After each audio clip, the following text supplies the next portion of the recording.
Hello students, good evening. उम्मीद करती हूँ आप सभी अच्छे होंगे और स्वस्थ होंगे। स्वागत है आप सभी का आज की क्लास में। आज की क्लास में हम रिसर्च मैथोलॉजी से इम्पोर्टेंट एमसीक्यू सॉल्व करेंगे, जो आपके यूजीसी नेट, जीटीसी और जीआईसी जितने भी सोशियोलॉजी रिलेटेड एग्जाम होते हैं सबके लिए काफी हेल्पफुल रहेगा।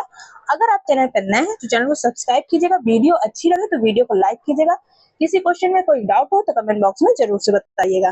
पहला हमारा आज का क्वेश्चन है, एक शोधकर्ता किसी ग्रामीण समुदाय पर नई लागू की गई सरकारी कल्याणकारी योजना के वास्तविक प्रभाव का अध्ययन उनके बीच 6 महीने रहकर करता है। कौन सा शोध प्रारूप इसके लिए सबसे उपयुक्त होगा? ऑप्शन ए निर्जातीय शोध, ऑप्शन बी घटनोत्तर शोध, ऑप्शन सी प्रयोगात्मक शोध और ऑप्शन डी ऐतिहासिक शोध। तो बताइए, जब किसी ग्रुप में जाकर शोधकर्ता रहता है और रिसर्च करता है तब ये कौन सा शोध कहलाएगा? ग्रुप कह लीजिए, समुदाय कह लीजिए, तो ये आपका कहलाएगा निर्जातीय शोध, एथनोट्रॉपिक रिसर्च। ऑप्शन ए इस क्वेश्चन का राइट आंसर है, ऑप्शन ए। नेक्स्ट क्वेश्चन, जब एक शोधकर्ता घटना घटने के बाद कारण प्रभाव खोजने के लिए ऐतिहासिक आंकड़ों को देखता है तो इसे हम क्या कहेंगे? ऑप्शन ए प्रयोगात्मक शोध, ऑप्शन डी क्रियात्मक शोध, ऑप्शन सी है घटनोत्तर शोध और ऑप्शन डी है मौलिक शोध। तो जब घटना घटने के बाद कारण प्रभाव संबंध खोजने के लिए शोधकर्ता ऐतिहासिक आंकड़ों को देखता है तब ये कौन सा शोध कहलाएगा? तो ये कहलाएगा एक्स पोस्ट फैक्टो रिसर्च, घटनोत्तर शोध। ऑप्शन सी इस क्वेश्चन का राइट आंसर है। नेक्स्ट क्वेश्चन, किस प्रकार के शोध का उद्देश्य स्पष्ट रूप से तत्काल समस्या समाधान और स्थानीय अनुप्रयोग होता है? ऑप्शन ए शुद्ध शोध का, ऑप्शन बी क्रियात्मक शोध का, ऑप्शन सी वैचारिक शोध का और ऑप्शन डी मूल्यांकन शोध का। किस प्रकार के शोध का उद्देश्य स्पष्ट रूप से तत्काल समस्या समाधान और स्थानीय अनुप्रयोग होता है? क्रियात्मक शोध, इसका राइट आंसर होगा ऑप्शन बी एक्शन रिसर्च। इसके 4 चरण होते हैं जिसे हम जानते हैं PAOR, शॉर्ट फॉर्म में जानते हैं। P मतलब होता है आपका प्लान, A मतलब होता है एक्ट, O मतलब होता है ऑब्जर्व और R मतलब होता है रिफ्लेक्ट। ये है आपका एक्शन रिसर्च का प्रोसेस। नेक्स्ट क्वेश्चन, एक ही समय में एक विस्तृत आबादी के बीच किसी विशिष्ट घटना के अध्ययन के लिए तैयार किया गया शोध कौन सा होता है? ऑप्शन ए अनुदैर्ध्य अध्ययन, ऑप्शन बी अनुप्रस्थ काट अध्ययन, ऑप्शन सी पैनल अध्ययन और ऑप्शन डी कोहर्ट अध्ययन। एक ही समय में एक विस्तृत आबादी के बीच किसी विशिष्ट घटना के अध्ययन के लिए तैयार किया गया शोध क्या कहलाएगा? तो ये कहलाएगा क्रॉस सेक्शनल स्टडी, अनुप्रस्थ काट अध्ययन। ऑप्शन बी इस क्वेश्चन का राइट आंसर है। नेक्स्ट क्वेश्चन, यदि एक समाजशास्त्री 10 वर्षों तक 100 प्रवासियों के एक ही समूह पर नजर रखता है तो यह प्रारूप क्या कहलाएगा? ऑप्शन ए प्रवृत्ति अध्ययन, ऑप्शन बी अनुप्रस्थ काट अध्ययन, ऑप्शन सी पैनल अध्ययन और ऑप्शन डी प्रयोगात्मक अध्ययन। यदि एक समाजशास्त्री 100 वर्षों तक 100 प्रवासियों के एक ही समूह पर नजर रखता है, 10 वर्षों तक 100 प्रवासियों के एक ही समूह पर नजर रखता है तो ये क्या कहलाएगा? तो ये कहलाएगा पैनल अध्ययन, पैनल स्टडी। ऑप्शन सी इस क्वेश्चन का राइट आंसर है। नेक्स्ट क्वेश्चन, सामाजिक वास्तविकता के अध्ययन के लिए प्राकृतिक विज्ञान की पद्धतियों का अनुप्रयोग क्या कहलाता है? ऑप्शन ए व्याख्यात्मकवाद, ऑप्शन बी प्रत्यक्षवाद, ऑप्शन सी घटना विज्ञान और ऑप्शन बी निर्माणवाद। सामाजिक वास्तविकता के अध्ययन के लिए प्राकृतिक विज्ञान की पद्धतियों का अनुप्रयोग क्या कहलाएगा? तो ये कहलाता है पॉजिटिविज्म, प्रत्यक्षवाद। ऑप्शन बी इस क्वेश्चन का राइट आंसर है। नेक्स्ट क्वेश्चन, कौन सा प्रतिमान प्रतिभागियों के आंतरिक दृष्टिकोण वजहन से सामाजिक वास्तविकता को समझने पर जोर देता है? ऑप्शन ए प्रत्यक्षवाद, ऑप्शन बी व्याख्यात्मकवाद, ऑप्शन सी व्यवहारवाद और ऑप्शन डी प्रकारवाद। कौन सा प्रतिमान प्रतिभागियों के आंतरिक दृष्टिकोण से सामाजिक वास्तविकता को समझने पर जोर देता है? तो ये है आपका व्याख्यात्मकवाद, इंटरप्रेटिविज्म। ऑप्शन बी इस क्वेश्चन का राइट आंसर है। नेक्स्ट क्वेश्चन, नेक्स्ट क्वेश्चन है, विशिष्ट अवलोकनों से सामान्यीकृत सिद्धांत के निर्माण की ओर बढ़ना क्या कहलाएगा। मतलब जब आप विशिष्ट स्पेसिफिक से जनरल की तरफ जाएंगे तो ये क्या कहलाएगा। ऑप्शन ए निगमात्मक विधि, ऑप्शन बी है आगमनात्मक विधि, ऑप्शन सी है द्वंद्वात्मक विधि और ऑप्शन डी परिकल्पनात्मक निगमात्मक विधि।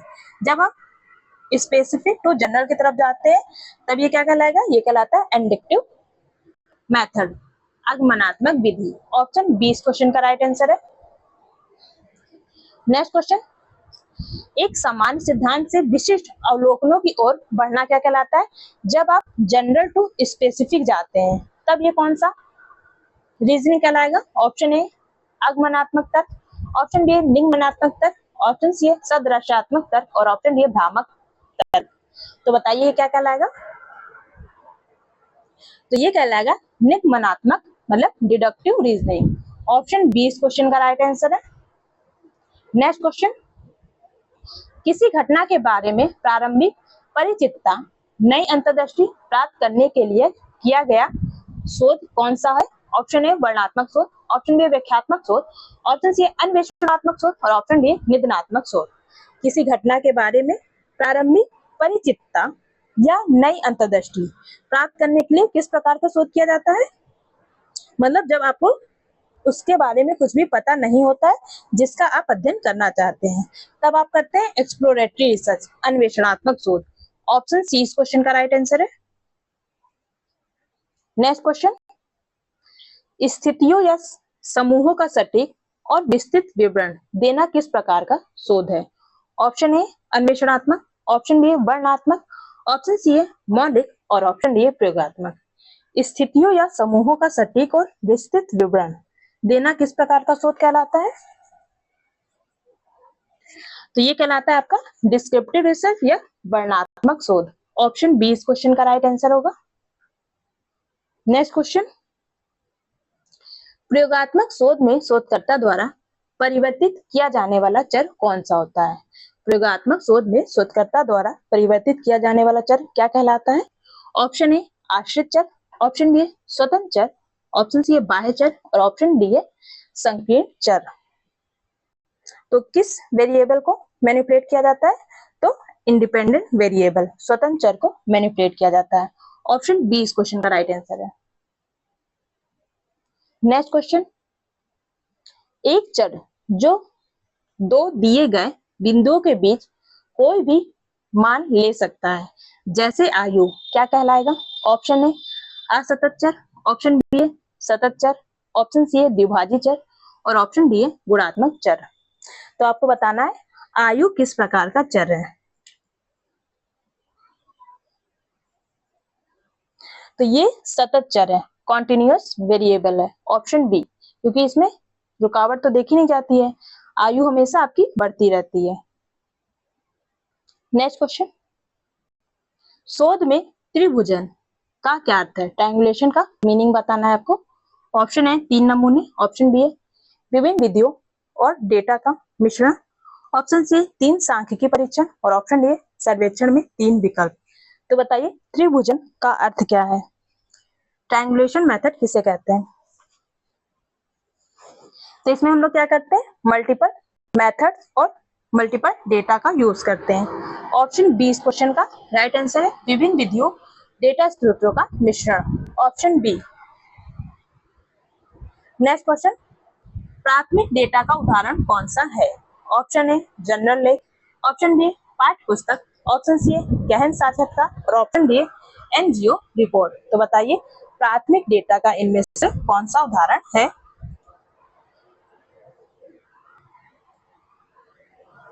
तो ये है आपका इन डेप्थ इंटरव्यू, ये क्या है प्राथमिक डेटा का उदाहरण है। बाकी आपका सेकेंडरी डेटा का उदाहरण है जनरल लेख हो गए, पाठ्य पुस्तक हो गए और एनजीओ रिपोर्ट। नेक्स्ट क्वेश्चन, चरों के बीच संबंध बताने वाला एक परीक्षण योग्य प्रस्ताव क्या कहलाता है।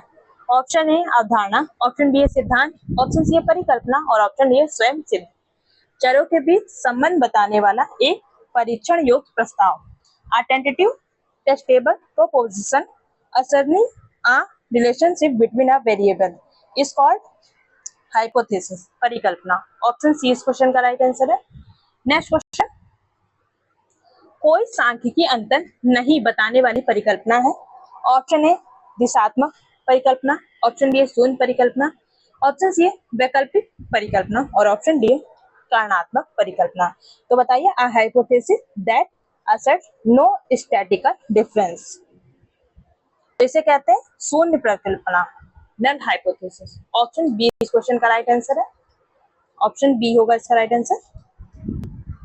नेक्स्ट क्वेश्चन, आपको बताना है टाइप 1 एरर क्या होता है। टाइप 1 त्रुटि का अर्थ है ऑप्शन ए गलत शून्य परिकल्पना को स्वीकार करना, ऑप्शन बी है सही शून्य परिकल्पना को अस्वीकार करना, ऑप्शन सी है सही वैकल्पिक को अस्वीकार करना और ऑप्शन डी है नमूना त्रुटि। तो बताइए टाइप 1 एरर क्या होता है। तो ये कहलाता है सही शून्य परिकल्पना को अस्वीकार करना, rejecting true null hypothesis. Option B इस क्वेश्चन का राइट आंसर है। नेक्स्ट क्वेश्चन,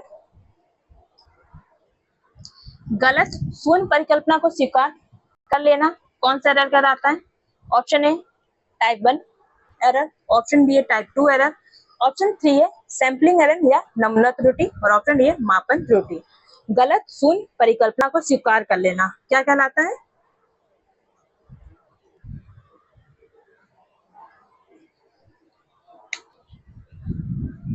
तो ये कहलाता है आपका टाइप 2 एरर। ऑप्शन बी इस क्वेश्चन का राइट आंसर है। नेक्स्ट क्वेश्चन, टाइप 1 त्रुटि की प्रायिकता को किसके द्वारा दर्शाया जाता है। ऑप्शन ए बीटा से, ऑप्शन बी है अल्फा से, ऑप्शन सी है गामा से और ऑप्शन डी है म्यू से। तो बताइए टाइप 1 एरर को किस प्रकार से डिनोट किया जाता है। तो इसे अल्फा से डिनोट किया जाता है। ऑप्शन बी इस क्वेश्चन का राइट आंसर है।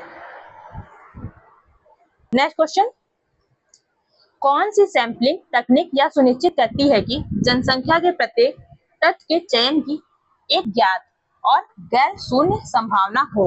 ऑप्शन ए स्वदेशपूर्ण सैंपलिंग, ऑप्शन बी संभावता sampling, option C quota sampling और ऑप्शन डी स्नोबॉल सैंपलिंग।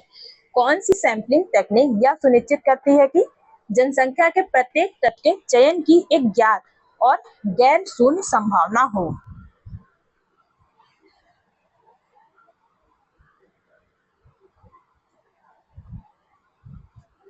तो ये कहलाता है आपका प्रोबेबिलिटी सैंपलिंग, संभावता निदर्शन। ऑप्शन बी इस क्वेश्चन का राइट आंसर है। नेक्स्ट क्वेश्चन, जनसंख्या को समान उप समूहों में विभाजित करना और फिर उनमें से यादृच्छिक नमूने लेना क्या कहलाएगा। ऑप्शन ए सरल यादृच्छिक, ऑप्शन बी गुच्छ सैंपलिंग, ऑप्शन सी स्त्रीगत यादृच्छिक और ऑप्शन डी व्यवस्थित सैंपलिंग। जनसंख्या को समान उप समूह में विभाजित करना और फिर उनमें से यादृच्छिक नमूने लेना क्या कहलाएगा। तो ये कहलाएगा स्ट्रेटिफाइड सैंपलिंग। ऑप्शन सी इस क्वेश्चन का राइट आंसर है। नेक्स्ट क्वेश्चन, पहले राज्यों फिर जिलों और फिर गांवों का यादृच्छिक रूप से चयन करना कौन सी सैंपलिंग कहलाएगी। ऑप्शन ए बहुचरणीय गुच्छ, option B quota sampling, option C सुविधाजनक सैंपलिंग और ऑप्शन डी विस्तृत सैंपलिंग। पहले राज्यों फिर जिलों और फिर गांवों का यादृच्छिक रूप से चयन कौन सी सैंपलिंग कहलाएगी।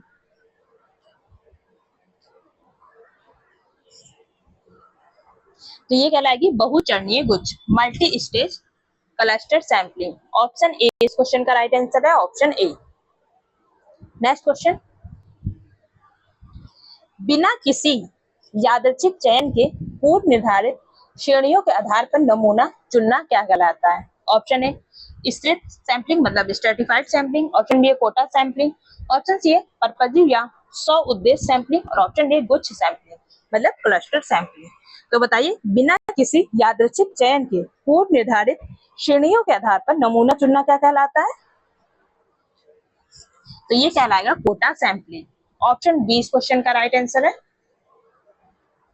नेक्स्ट क्वेश्चन, शुरुआती प्रतिभागियों से अन्य संभावित प्रतिभागियों की सिफारिश करने के लिए कहना क्या कहलाता है? ऑप्शन ए निर्णायक sampling, option B snowball sampling, option C सुविधाजनक सैंपलिंग और ऑप्शन डी आकस्मिक सैंपलिंग। शुरुआती प्रतिभागियों से अन्य संभावित प्रतिभागियों की सिफारिश करने के लिए कहना क्या कहलाएगा? तो ये कहलाता है स्नोबॉल सैंपलिंग। ऑप्शन बी इस क्वेश्चन का राइट आंसर है। नेक्स्ट क्वेश्चन, नमूना सांख्यिकी और जनसंख्या प्राचल मतलब सैंपल स्टैटिक्स और पॉपुलेशन पैरामीटर के बीच के अंतर को क्या कहा जाता है? ऑप्शन ए व्यवस्थित त्रुटि, ऑप्शन बी प्रतिचयन त्रुटि, ऑप्शन सी गैर प्रतिचयन त्रुटि और ऑप्शन ए गैर प्रतिक्रिया त्रुटि। तो इसे क्या कहेंगे? तो इसे कहेंगे सैंपलिंग एरर, प्रतिचयन त्रुटि। ऑप्शन बी इस क्वेश्चन का राइट आंसर है। नेक्स्ट क्वेश्चन, जैसे जैसे नमूने का आकार बढ़ता है प्रतिचयन त्रुटि सामान्यता ऑप्शन ए बढ़ती है, ऑप्शन बी घटती है, ऑप्शन सी समान रहती है और ऑप्शन डी अप्रत्याशित होती है। जैसे जैसे नमूने का आकार बढ़ता है प्रतिचयन त्रुटि समानता क्या होती है? तो ये घटती है, डिक्रीज होती है। ऑप्शन बी इस क्वेश्चन का राइट आंसर है, ऑप्शन बी। नेक्स्ट क्वेश्चन, गैर प्रतिचयन त्रुटियां कहाँ होती है? ऑप्शन ए केवल नमूनों में, ऑप्शन बी केवल जनगणना में, ऑप्शन सी नमूने और जनगणना दोनों में और ऑप्शन डी किसी में नहीं। तो बताइए गैर प्रतिचयन त्रुटि कहाँ होती है?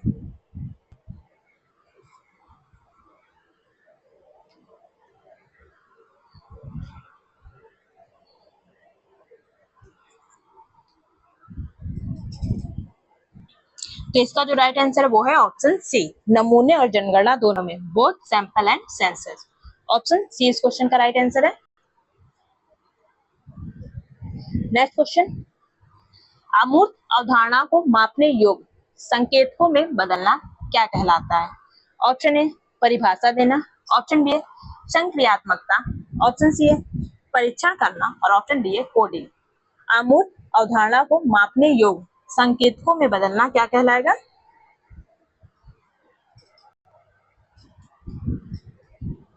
तो ये कहलाता है ऑपरेशनलाइजेशन। ऑप्शन बी संक्रियात्मक कहलाएगा। ऑप्शन बी इसका राइट आंसर है। नेक्स्ट क्वेश्चन, अनुसंधान करने के लिए वैचारिक रूपरेखा क्या कहलाती है?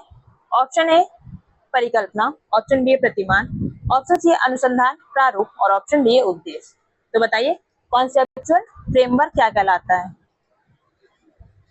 तो ये कहलाता है रिसर्च डिजाइन, अनुसंधान प्रारूप। ऑप्शन सी इसका राइट आंसर होगा। नेक्स्ट क्वेश्चन, वह समूह जिसे प्रयोगात्मक उपचार नहीं दिया जाता है क्या कहलाता है? ऑप्शन ए फोकस समूह है, ऑप्शन बी नियंत्रित समूह है, ऑप्शन सी पायलट समूह है और ऑप्शन डी पैनल समूह है। वह समूह जिसे प्रयोगात्मक उपचार नहीं दिया जाता है मतलब जिसमें चेंजेस कुछ नहीं किया जाता है, क्या कहलाएगा? तो ये कहलाएगा कंट्रोल ग्रुप, नियंत्रित समूह। ऑप्शन बी इसका राइट आंसर है। नेक्स्ट क्वेश्चन, वह सीमा जहां तक आश्रित चर में परिवर्तन स्वतंत्र चर के कारण होता है क्या कहलाता है? ऑप्शन ए बाह्य वैधता, ऑप्शन बी आंतरिक वैधता, ऑप्शन सी विश्वसनीयता और ऑप्शन डी शुद्धता।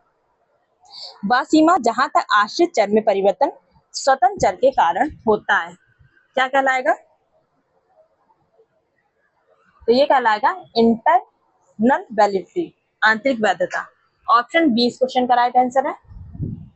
नेक्स्ट क्वेश्चन,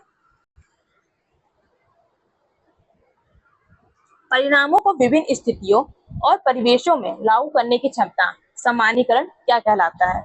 ऑप्शन ए आंतरिक वैधता, ऑप्शन बी बाह्य वैधता, ऑप्शन सी विश्वसनीयता और ऑप्शन डी उपयोगिता। परिणामों को विभिन्न परिस्थितियों और परिवेशों में लागू करने की क्षमता सामान्यीकरण क्या कहलाता है? तो ये कहलाता है बाह्य वैधता, एक्सटर्नल वैलिडिटी। ऑप्शन बी इस क्वेश्चन का राइट आंसर है। नेक्स्ट क्वेश्चन, मुख्य अध्ययन से पहले किया जाने वाला छोटे स्तर का परीक्षण क्या कहलाता है? ऑप्शन ए प्रवृत्ति अध्ययन, ऑप्शन बी है अन्वेषणात्मक केस, ऑप्शन सी है पायलट अध्ययन और ऑप्शन डी है प्री टेस्ट। मुख्य अध्ययन से पहले किया जाने वाला छोटे स्तर का परीक्षण, स्मॉल स्केल ट्रायल, क्या कहलाएगा? ये कहलाता है पायलट स्टडी। ऑप्शन सी इसका राइट आंसर है। नेक्स्ट क्वेश्चन, प्रस्तावित शोध की विस्तृत योजना और मार्ग की रूपरेखा क्या कहलाती है? ऑप्शन ए सारांश, ऑप्शन बी शोध प्रस्ताव, ऑप्शन सी है रिपोर्ट और ऑप्शन डी शोध पत्र। प्रस्तावित शोध की विस्तृत योजना और मार्ग की रूपरेखा क्या कहलाती है? तो ये कहलाता है शोध प्रस्ताव, रिसर्च प्रपोजल। ऑप्शन बी इसका राइट आंसर है। नेक्स्ट क्वेश्चन, उत्तरदाता द्वारा स्वतंत्र रूप से भरी जाने वाली संरचित प्रश्नावली क्या है? ऑप्शन ए अनुसूची, ऑप्शन बी प्रश्नावली, ऑप्शन सी साक्षात्कार निर्देशिका और ऑप्शन डी अवलोकन चेकलिस्ट। उत्तरदाता द्वारा स्वयं स्वतंत्र रूप से भरी जाने वाली संरचित प्रश्नावली क्या कहलाती है? ये कहलाता है प्रश्नावली। ऑप्शन बी इसका राइट आंसर है। Option D. नेक्स्ट क्वेश्चन, शोधकर्ता द्वारा आमने सामने बैठकर प्रश्न पूछना और उत्तर रिकॉर्ड करना क्या कहलाएगा? ऑप्शन ए प्रश्नावली, ऑप्शन बी अनुसूची, ऑप्शन सी डायरी और ऑप्शन डी सूचकांक। तो बताइए, शोधकर्ता द्वारा आमने सामने बैठकर प्रश्न पूछना और उत्तर रिकॉर्ड करना क्या कहलाएगा?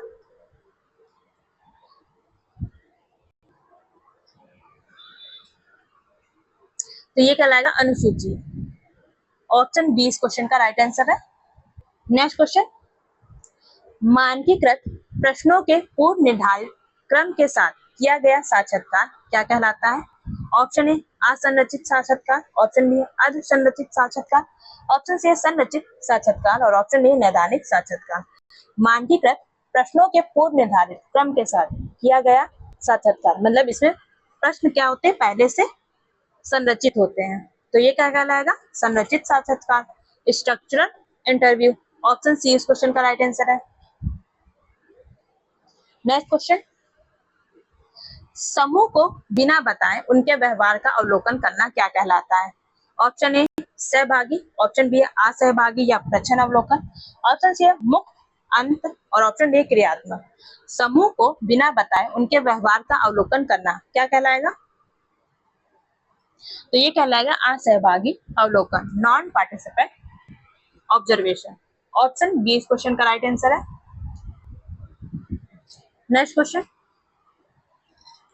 बिना किसी क्रम के डेटा को विशुद्ध रूप से वर्गीकृत करने के लिए उपयोग किया जाने वाला मापन स्तर है। बिना किसी क्रम के डेटा को विशुद्ध रूप से वर्गीकृत करके उपयोग किया जाने वाला मापन मतलब स्केल कौन सा है?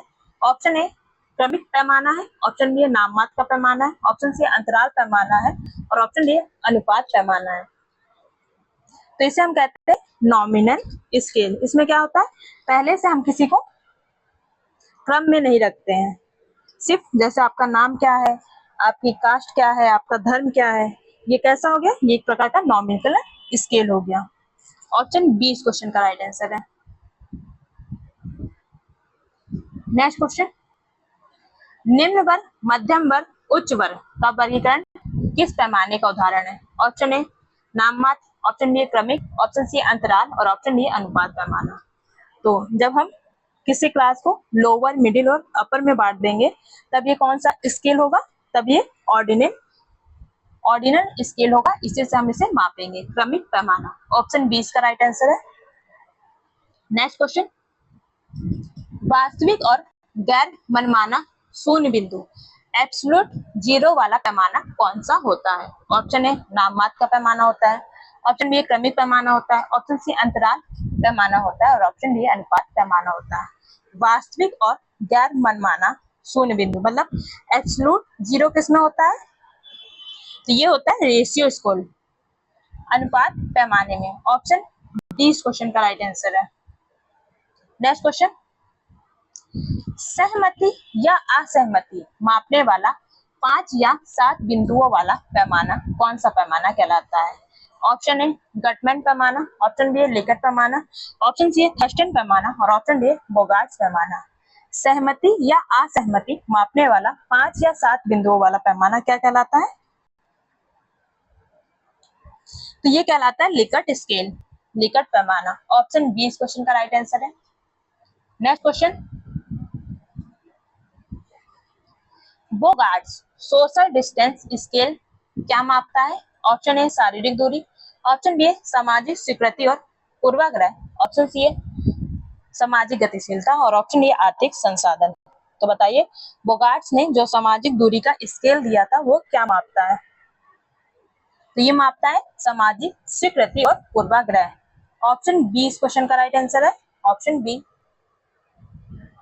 नेक्स्ट क्वेश्चन है, बार बार किए गए परीक्षणों में परिणामों की स्थिरता या निरंतरता क्या कहलाती है? ऑप्शन ए वैधता, ऑप्शन बी विश्वसनीयता, ऑप्शन सी परिशुद्धता और ऑप्शन डी शुद्धता। बार बार किए गए परीक्षणों में परिणामों की स्थिरता या निरंतरता क्या कहलाती है? तो ये कहलाती है विश्वसनीयता। ऑप्शन बी इस क्वेश्चन का राइट आंसर है। नेक्स्ट क्वेश्चन, जब कोई उपकरण वही मापता है जिसे मापने का वह दावा करता है तो इसे हम क्या कहेंगे? ऑप्शन ए विश्वसनीयता, ऑप्शन बी वैधता, ऑप्शन सी व्यवहार्यता और ऑप्शन डी उपयोगिता। तो बताइए इसे क्या कहेंगे? जब कोई उपकरण वही मापता है जिसे मापने का वह दावा करता है, इसे हम क्या कहेंगे? इसे हम कहेंगे वैलिडिटी, वैधता। ऑप्शन बी इस क्वेश्चन का राइट आंसर है। नेक्स्ट क्वेश्चन, विश्लेषण के लिए कच्चे उत्तरों को संख्यात्मक मान देना क्या कहलाता है? ऑप्शन ए संपादन, option B coding, option C सारणीयन और ऑप्शन डी वर्गीकरण। विश्लेषण के लिए कच्चे उत्तरों को संख्यात्मक मान देना क्या कहलाता है?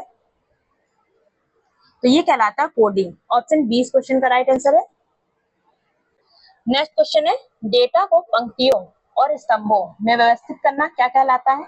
ऑप्शन ए वर्गीकरण, ऑप्शन बी प्रतिलेखन, ऑप्शन सी सारणीयन और ऑप्शन डी रिपोर्ट लेखन।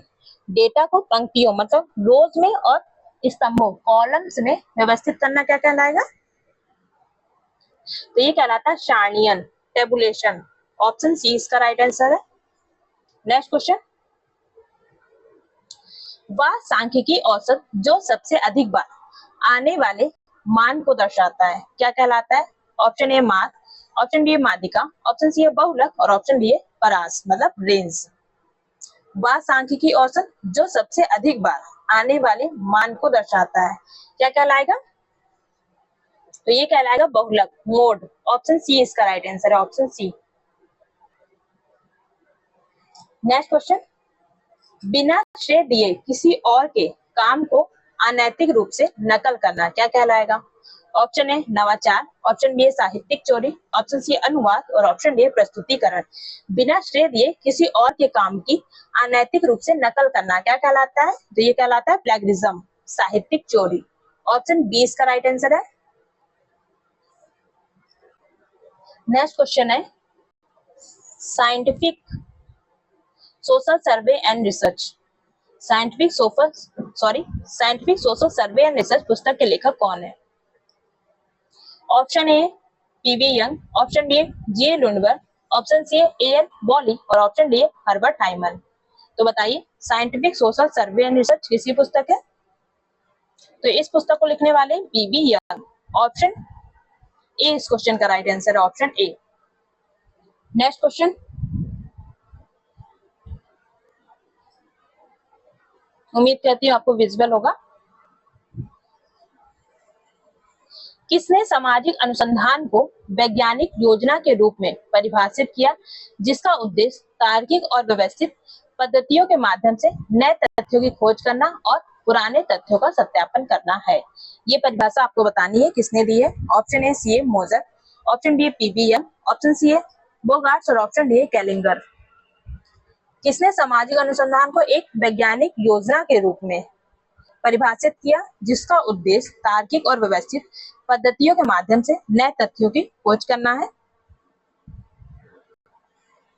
तो ये परिभाषा जो दी है पीवी यंग ने दी है।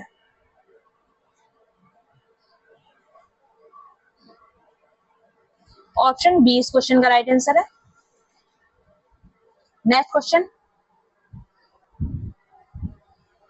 मेथड्स इन सोशल रिसर्च, पुस्तक के लेखक कौन है? Method in social research.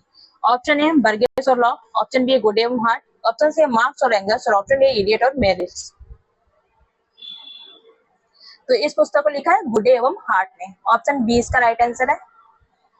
Next question, सामाजिक अनुसंधान में आदर्श प्रारूप को एक पद्धति शास्त्रीय उपकरण के रूप में किसने उपयोग किया है? Option A Emile Durkheim, option B August Comte, option C Max Weber और ऑप्शन डी विल्पर पैरेटो। तो आइडियल टॉपिक को एक मेथोडोलॉजिकल टूल के रूप में किसने प्रयोग किया है? तो ये किया मैक्स वेबर ने। ऑप्शन सी इसका राइट आंसर है। Next question,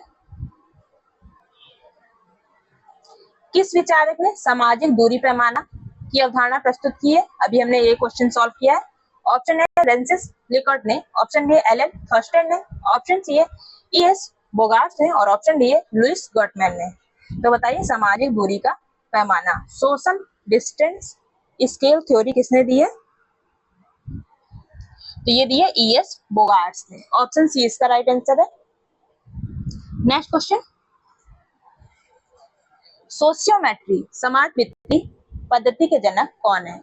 option A J L Moreno, option B Robert K Merton, option C Talcott Parsons और ऑप्शन डी जॉर्ज सिमेन। तो सोशियोमेट्री किसने दिया है? जेल मैरिनो ने दिया है। ऑप्शन ए इस क्वेश्चन का राइट आंसर है। नेक्स्ट क्वेश्चन,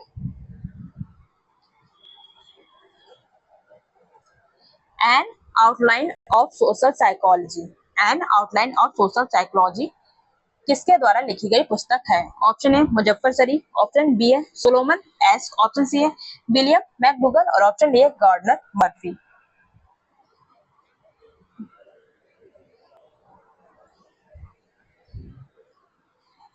तो इसे लिखा है मुजफ्फर शरीफ ने। ऑप्शन ए इसका राइट आंसर है। नेक्स्ट क्वेश्चन, निम्नलिखित में से किसने सामाजिक क्रिया में बर्स्टहैंड व्याख्यात्मक बोध पर जोर दिया है? Option A Karl Marx, option B Max Weber, option C Herbert Spencer और ऑप्शन डी बी मेलिनोव्स्की। तो व्याख्यात्मक बोध की बात कौन करते हैं? काफी इजी क्वेश्चन है, मैक्स वेबर करते हैं। ऑप्शन बी इसका राइट आंसर है। नेक्स्ट क्वेश्चन, इमाइल दुर्किम की कौन सी पुस्तक समाजशास्त्र में अवलोकन के वैज्ञानिक नियमों की चर्चा करती है?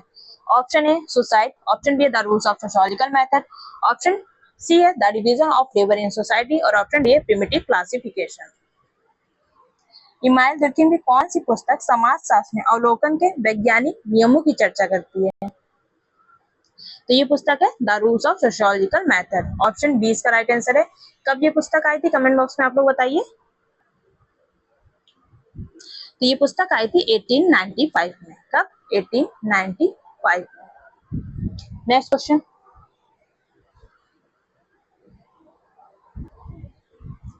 चर को किसी भी ऐसी मात्रा या विशेषता के रूप में किसने परिभाषित किया जिसमें विभिन्न संख्यात्मक मान या श्रेणियां हो सकती हैं? Option A Kerlinger, option B Black और चैंपियन, ऑप्शन सी है बैली और ऑप्शन डी है यंग। तो चर को किसी भी ऐसी मात्रा या विशेषता के रूप में किसने परिभाषित किया जिसमें विभिन्न संख्यात्मक मान या श्रेणियां हो सकती हैं? तो ये परिभाषित किया ब्लैक और चैंपियन ने। ऑप्शन बी इसका राइट आंसर है। Option B. नेक्स्ट क्वेश्चन, 60 तक हम लोगों ने क्वेश्चन कर लिया है। ये हमारा 61 नंबर का क्वेश्चन है।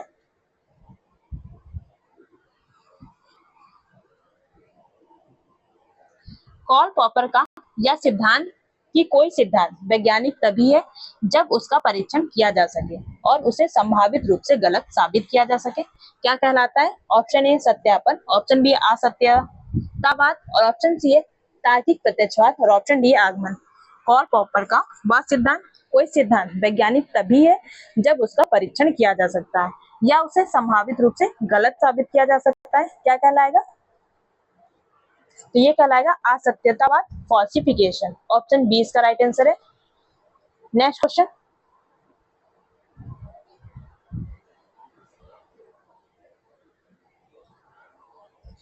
दो अंतराल अनुपात चरों के बीच रैखिक संबंध की शक्ति और दिशा मापने के लिए किस सांख्यिकी परीक्षण का उपयोग किया जाता है? ऑप्शन ए स्पीयरमैन का रो, ऑप्शन बी है पियर्सन का आर, ऑप्शन सी है काइबर और ऑप्शन डी है एनोवा। दो अंतराल अनुपात चरों के बीच रैखिक संबंध की शक्ति और दिशा मापने के लिए किस सांख्यिकी परीक्षण का उपयोग किया जाता है?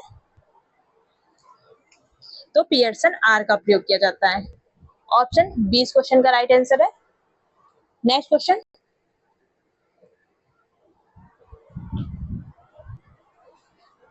स्पीयरमैन का रैंक संबंध किस प्रकार के डेटा के लिए सबसे उपयुक्त है? ऑप्शन ए नाम मात्र के डेटा के लिए, ऑप्शन बी है क्रमिक डेटा के लिए, ऑप्शन सी है सतत डेटा के लिए और ऑप्शन डी है समान वितरण के लिए। तो बताइए स्पीयरमैन का रैंक सहसंबंध किस प्रकार के डेटा के लिए सबसे उपयुक्त है? तो ये ऑर्डिनल क्रमिक डेटा के लिए उपयुक्त है। ऑप्शन बी इसका राइट आंसर है। नेक्स्ट क्वेश्चन,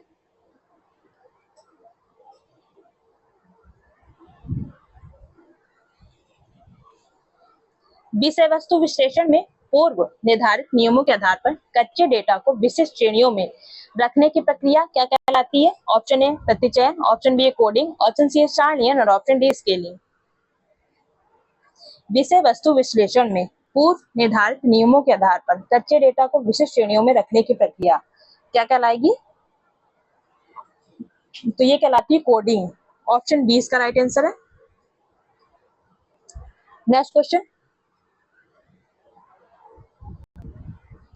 एक शोधकर्ता गुप्त रूप से समूह का सदस्य बनकर एक विचलित उप संस्कृति का अध्ययन करता है, इसे क्या कहा जाता है? ऑप्शन ए है प्रकट अवलोकन, ऑप्शन बी है प्रच्छन्न निर्वंश विज्ञान, ऑप्शन सी है संरचनात्मक साक्षात्कार और ऑप्शन डी है फोकस समूह। एक शोधकर्ता गुप्त रूप से समूह का सदस्य बनकर एक विचलित उप संस्कृति का अध्ययन करता है, तो ये कहलाएगा प्रच्छन्न निर्वंश विज्ञान, कोवर्ट एथनोग्राफी। ऑप्शन बी इसका राइट आंसर है। नेक्स्ट क्वेश्चन,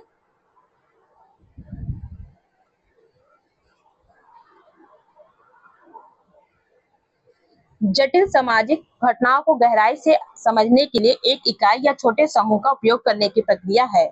ऑप्शन ए सर्वेक्षण, ऑप्शन बी व्यक्तिगत अध्ययन विधि, ऑप्शन सी जनगणना और ऑप्शन ए प्रयोगात्मक।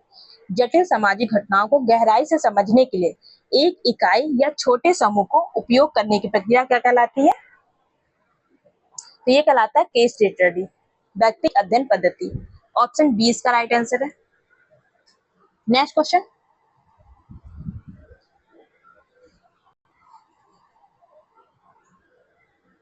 निम्नलिखित में से कौन असंरचित डेटा संग्रह का उपकरण का एक उदाहरण है? ऑप्शन ए डाक प्रश्नावली, ऑप्शन बी औपचारिक अनुसूची, ऑप्शन सी गहन साक्षात्कार और ऑप्शन डी लिखित पैमाना।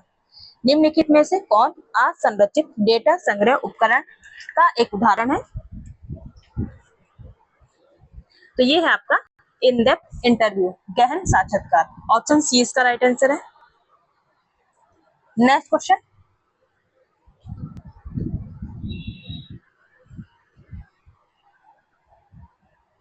लोगों की वह प्रवृत्ति जिसमें वे जानते हुए कि उनका अध्ययन किया जा रहा है अपने व्यवहार को बदल देते हैं, क्या कहलाता है?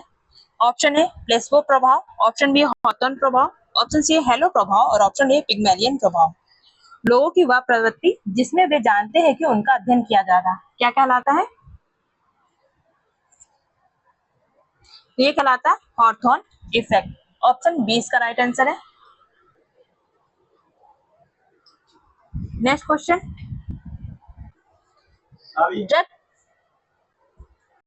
ड्रग एडिक्ट्स अवैध प्रवासियों जैसी छिपी हुई आबादी के लिए कौन सी सैंपलिंग विधि सबसे प्रभावी है? ऑप्शन ए सरल यादृच्छिक, option B snowball sampling, option C स्तरित सैंपलिंग और ऑप्शन डी क्षेत्र सैंपलिंग।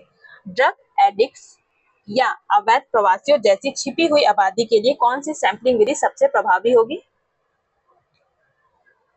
तो ये है स्नोबॉल सैंपलिंग। ऑप्शन बी इसका राइट आंसर है। नेक्स्ट क्वेश्चन,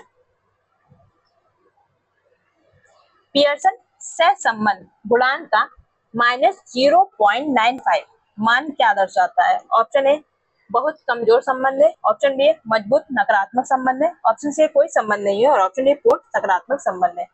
पियर्सन सहसंबंध गुणांक 0.-0.95 का मान क्या दर्शाता है?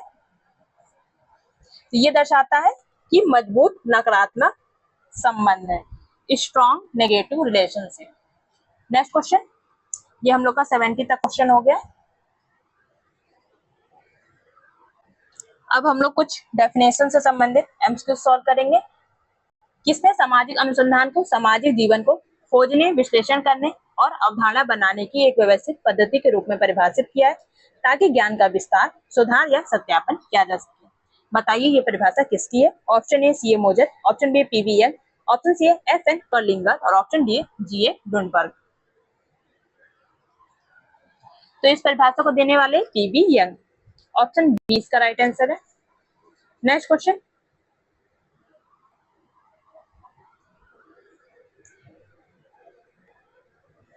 अवलोकन को आंखों के माध्यम से किया गया एक व्यवस्थित और उद्देश्यपूर्ण अध्ययन किसने कहा है? Option A PV Young, option B Goode and Hatt, option C A Moser और ऑप्शन डी लिंडमैन।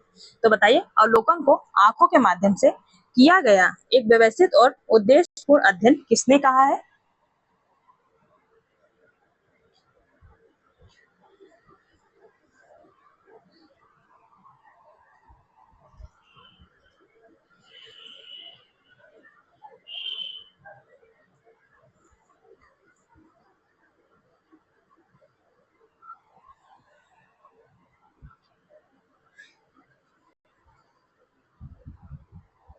तो ये जो परिभाषा है पीवी यंग से संबंधित है, ऑप्शन ए इसका राइट आंसर है। नेक्स्ट क्वेश्चन,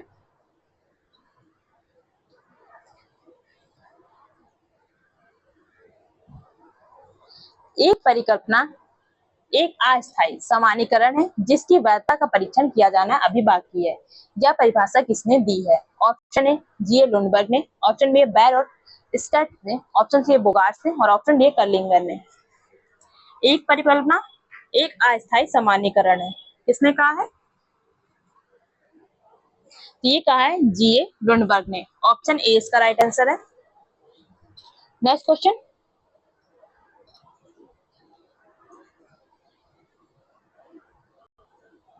सामाजिक सर्वेक्षण किसी सामाजिक स्थिति, समस्या या जनसंख्या से संबंधित डेटा का व्यवस्थित संग्रह है। यह परिभाषा किसकी है? Option A Mark Abrams, option B C A Moser, option C E S बोगार्ट्स और ऑप्शन डी पीवी यंग। सामाजिक सर्वेक्षण किसी सामाजिक स्थिति या समस्या, जनसंख्या से संबंधित डेटा का व्यवस्थित संग्रह है। बताइए ये परिभाषा किसके द्वारा दी गई है? तो इस परिभाषा को दिया है सी ए मोजर ने, ऑप्शन बी इसका राइट आंसर है। नेक्स्ट क्वेश्चन,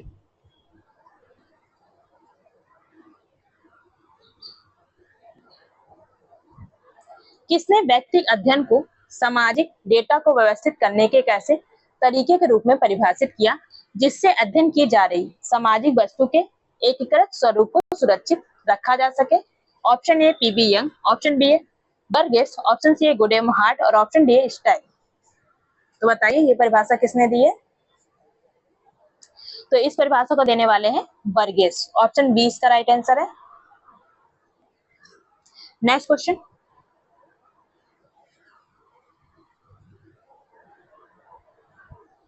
किसने कहा था कि विज्ञान एक पद्धति है ना कि कोई संसाधन? Science is a method not a resource.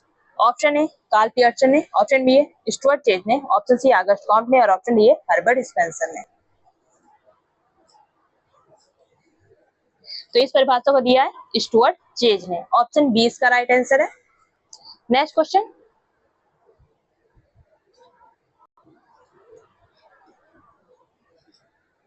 सभी विज्ञानों की एकता उसकी पद्धति में ना कि उसकी विषय सामग्री में। या प्रसिद्ध कोटेशन किसकी है? ऑप्शन ए जे लुंडबर्ग की, ऑप्शन बी कार्ल पियर्सन की, ऑप्शन सी मैक्स वेबर की और ऑप्शन डी इवान दुर्खिम की। सभी विज्ञानों की एकता उसकी पद्धति में ना कि उसकी विषय सामग्री में, ये किसने कहा है? तो ये कहने वाले थे कार्ल पियर्सन, ऑप्शन बी इसका राइट आंसर है। Next question,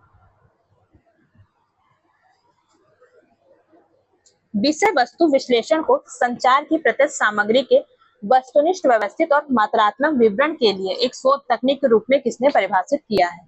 option A Berelson, option B Holsti, option C Krippendorff और ऑप्शन डी कर्लिंगर। विषय वस्तु विश्लेषण को संचार की प्रत्यक्ष सामग्री के वस्तुनिष्ठ व्यवस्थित और मात्रात्मक विवरण के लिए एक शोध तकनीक के रूप में किसने परिभाषित किया है?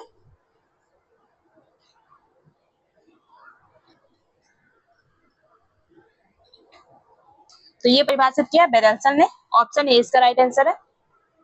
नेक्स्ट क्वेश्चन,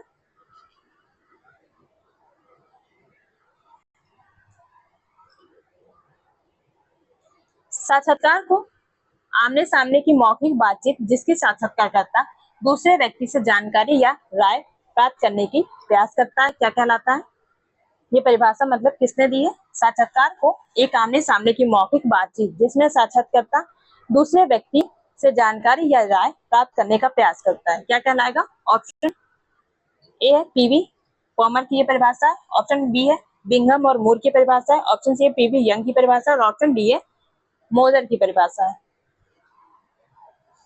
तो इस परिभाषा को दिया है बिंघम और मोरे ने। ऑप्शन बी इसका राइट आंसर है। नेक्स्ट क्वेश्चन,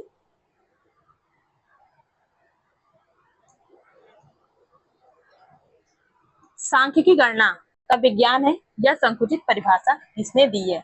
सांख्यिकी गणना का विज्ञान है या परिभाषा किसने दी है? Option A Bontington, option B L Bowley, option C Croxton एवं काउंडन और ऑप्शन डी हॉरेस सेक्रेस्ट। तो बताइए ये परिभाषा किसने दी है?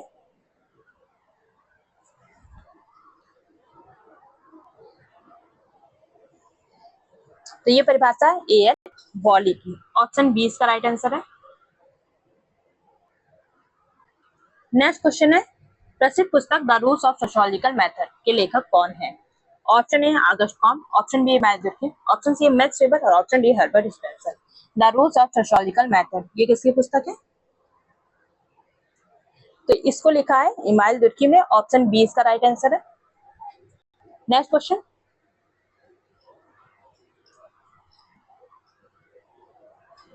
मेथड इन सोशल रिसर्च किसकी रचना है? ऑप्शन ए यंग और सिम्ट की, ऑप्शन बी गुडेम हार्ट की, ऑप्शन सी लेजरफेल्ड एंड रोजनबर्ग की और ऑप्शन डी सेल्टिस एवं जहोदा की। मेथड इन सोशल रिसर्च, तो इस पुस्तक को लिखने वाले गुडे एवं हार्ट। ऑप्शन बी इसका राइट आंसर है। Next question,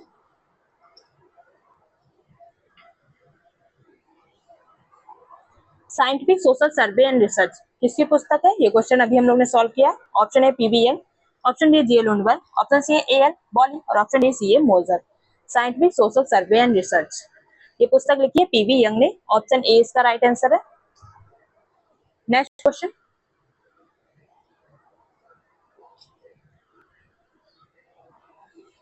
the grammar of science पद्धति शास्त्र एक क्लासिक कृति है जिसे किसने लिखा है? ऑप्शन ए स्टुअर्ट चेज ने, ऑप्शन बी कार्ल पियर्सन ने, ऑप्शन सी आइजैक न्यूटन ने और ऑप्शन डी फ्रांसिस बेकन ने। द ग्रामर ऑफ साइंस बताइए किसकी पुस्तक है? तो ये पुस्तक है कार्ल पियर्सन की। ऑप्शन बी इसका राइट आंसर है। नेक्स्ट क्वेश्चन,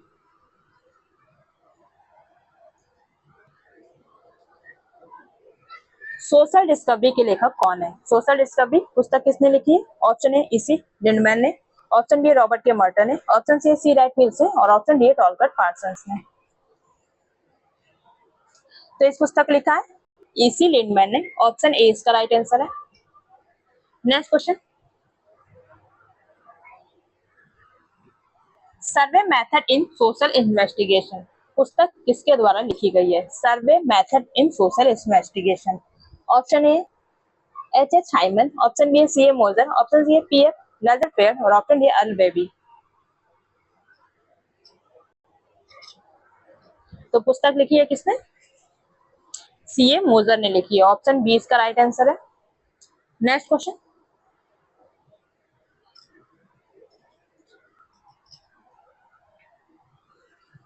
समाजशास्त्री जांच के मात्रात्मक पहलुओं पर जोर देते हुए सोशल रिसर्च पुस्तक किसने लिखी है? Option A G Lundberg, option B PV Young, option C N N Basu और option D S C Dubey. तो बताइए सोशल रिसर्च पुस्तक किसने लिखी है? तो इसे लिखा जीए लुनबर्ग ने, ऑप्शन ए इसका राइट आंसर है। Next question,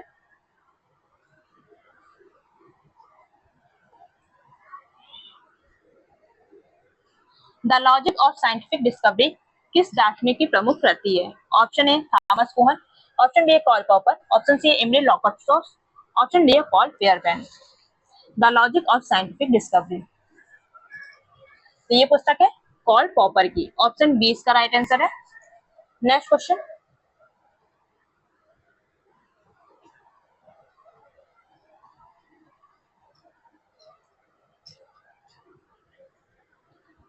research method in social relation, research method in social research के लेखक कौन है? ऑप्शन ए जहोदा और गिव्स एवं कुक, ऑप्शन बी है हेस्टिंगर और Katz, option C Kerlinger, option D है ब्लैक और champion. Research method in social relation, तो ये पुस्तक लिखी है जहोदा और कुक ने, ऑप्शन ए इसका राइट आंसर है। नेक्स्ट क्वेश्चन है और आज की वीडियो का लास्ट क्वेश्चन है,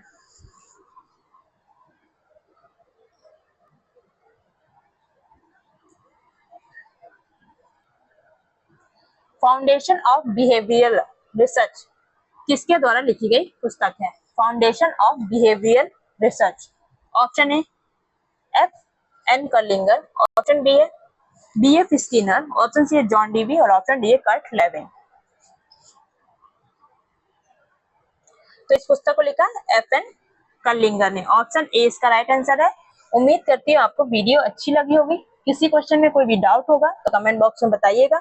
आपको इसका सेकंड पार्ट भी चाहिए होगा तो ये भी आप मुझे कमेंट बॉक्स में बताएंगे। वीडियो देखने के लिए आपका बहुत बहुत धन्यवाद। मिलते हैं कल इसी टाइम पर। Bye bye, good night, take care.